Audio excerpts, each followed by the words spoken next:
Hello there. My name is Sri Ananda Premapujitan, and I'm coming to you today. Uh, this is from California, March 19th, 2017, and this is I really like sharing experiences from my life, and since March is this is my birthday month, so on my 38th birthday, I figured, it's been a long time, maybe a few years since I made a video. So just recently, I wanted to share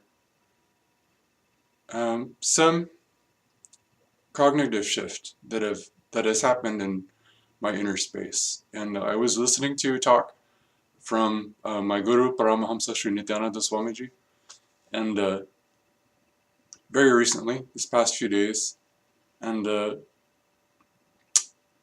just I go through YouTube and just click on whichever random one of his videos pops up, and I just assume that's the. For me that day. So I take it, and one of the most recent ones, I was listening about how trial and error is really a myth. It doesn't exist. There is only trial and success. So at first, I was very hesitant and skeptical to believe this because so many times I have experienced the reality inside the cognition of self that I am a failure. And I know there's probably many people that suffer with the same thing. Like, I, I'm a failure. I feel like a failure, and I don't even put out the effort to, make the first step to making what I want as reality. And I still considered myself a failure, even though sometimes there was never any action taken, never any effort made at all. So this is very exciting because when the shift that I'm going about to explain to you that happened within me, it totally changed how I saw myself, how I experienced self, and how I realized that there is no point in being depressed or in a low mood after perceived, quote, failure, because there is no such thing as failure.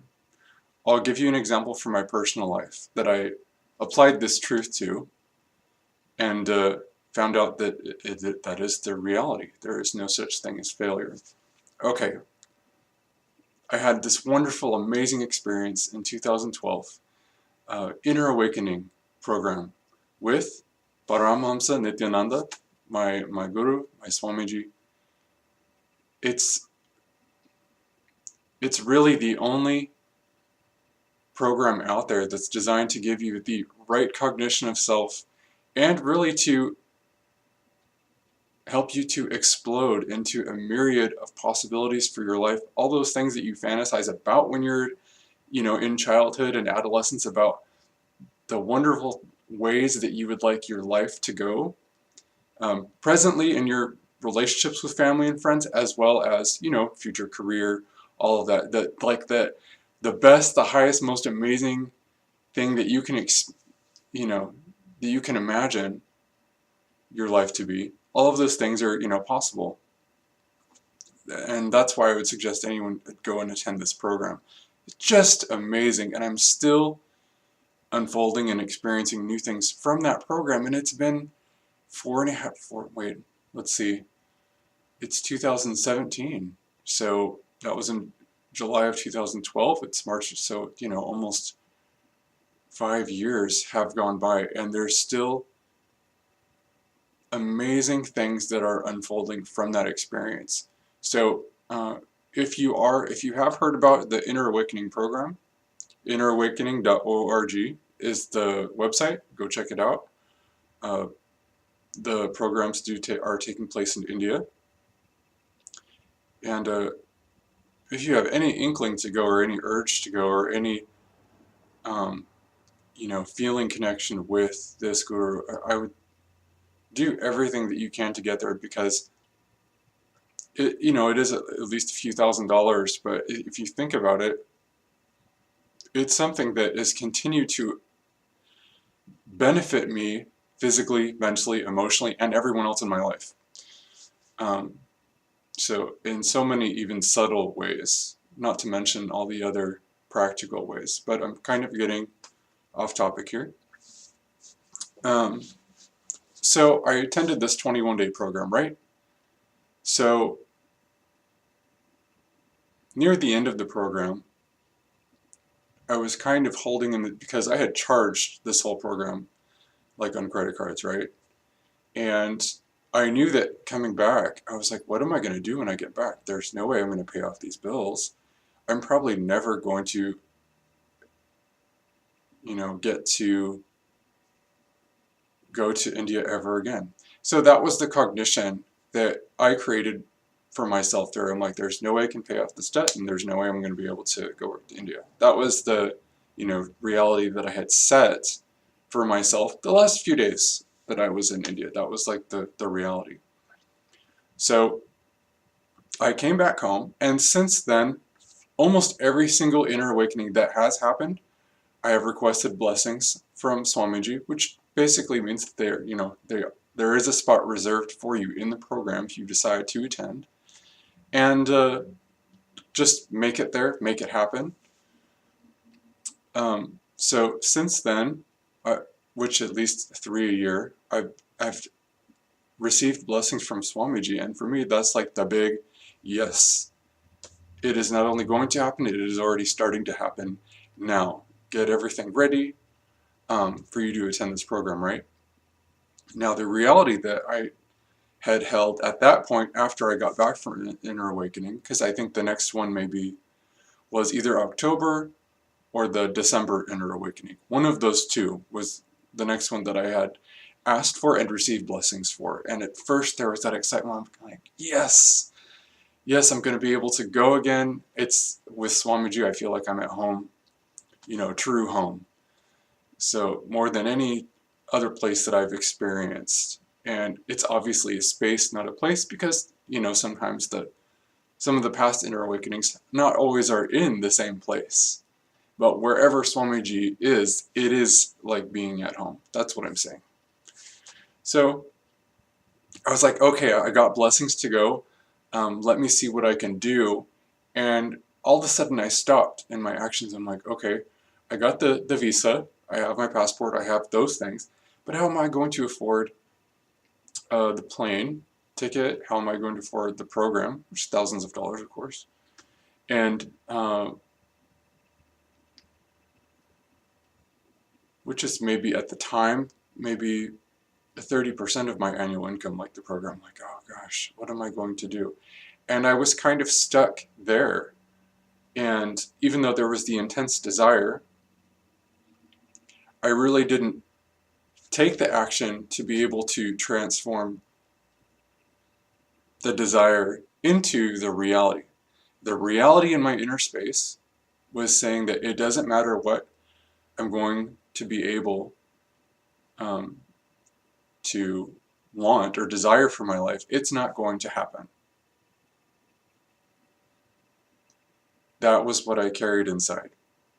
So of course, when the time came for the program to start, I'm like, no, it's going to happen. It will happen. I got blessings from Swamiji. The stars are, quote, aligned in order for this to happen for me. So of course it will happen, right? Well, in my inner space though, what was the reality that I was feeling? Intellectually, I may have said, okay, there is a way for it to happen. But as far as the reality that I held inside myself, I knew I was going to be a failure. And that was my blind spot at the time. So I've suffered for the past, well, close to, 4.5, 5 years, struggling with, I have this amazing opportunity to go and attend this program, but that subtle reality in the back of my mind, or my, quote, blind spot, says that I'm not going to be able to do it no matter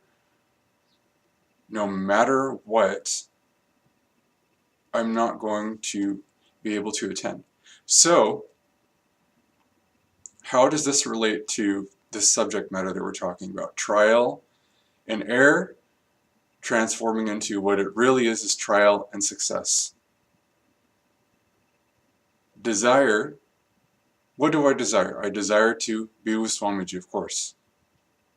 Whatever program, whatever satsang is even going on, I want to be there physically present. I feel that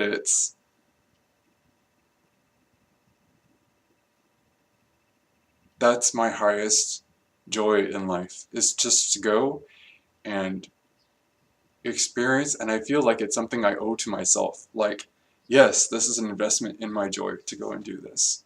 That's the desire. But there's been no action taken towards it.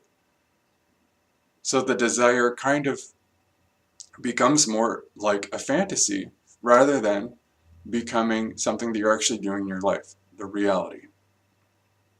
You see? So the inner space that I've been carrying when I've set the intention that, okay, I'm going to go to this program, I'm going to do this, and then I fail, was because my blind spot was the reality that I was carrying inside. The reality said, you're not going to be able to go no matter what you do. So that was really what was that was the reality that I was carrying. So I suffered kind of in a somewhat depression state, low mood, because I kept thinking, oh, I'm a failure again. And so that created one more pattern, you know, one more nail in the coffin. Oh, I'm a failure again. And when I think about it, now that if I just take one moment and look at the blind spot, think about the reality that I'm carrying within me. And for me, that has been a very subtle, for some people maybe it's easy, but for me it was a very subtle reality. What I was carrying inside and what I was actually manifesting because of what was inside. And I realized that, oh my gosh, this is just this past week too. Oh my goddess, I'm not a failure. The reality that I was carrying in my inner space told me exactly what was going to happen. So what does that mean? That means that whatever you're holding in your inner space as your reality manifests continually in your life. That means if you're able to go within and change the reality that you operate your life by, that says who you are, how you're going to relate to the world, how you experience a creative force, God, goddess, whatever you want to call, SadaShiva. However that reality is experienced by you inside and what you know to be true, maybe that's a better way to say it.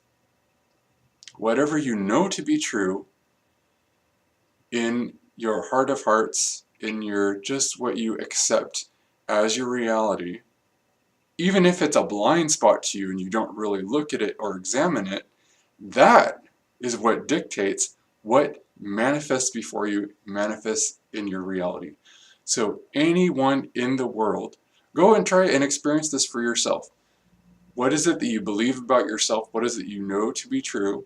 Not what you desire. That's something different. That's only a part of the equation in order to create reality. Right? But it's what you know to be true because you are a spark of the creative source. You are a part imbued with the energy of goddess, of SadaShiva. Because of that, whatever reality that you hold within you is the reality that manifests. It's such a profound concept, and it really blows the mind. It opens and expands the mind to new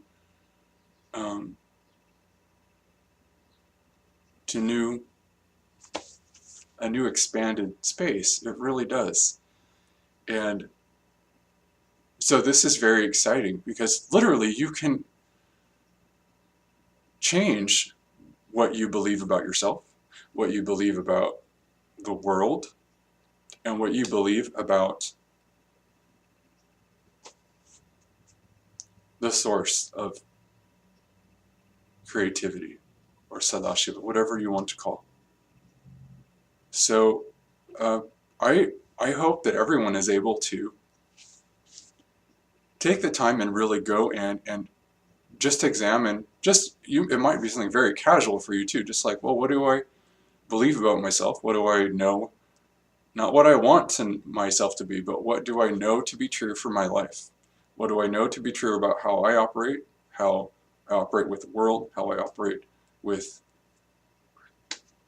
my source of beingness, my source of inspiration, creative power, energy, all of that, and how I relate to myself. And it's just mind-blowing because even maybe sometimes when things will manifest now in my life, or I'll be looking at and experience the world, all I have to do is go, I don't have to feel powerless.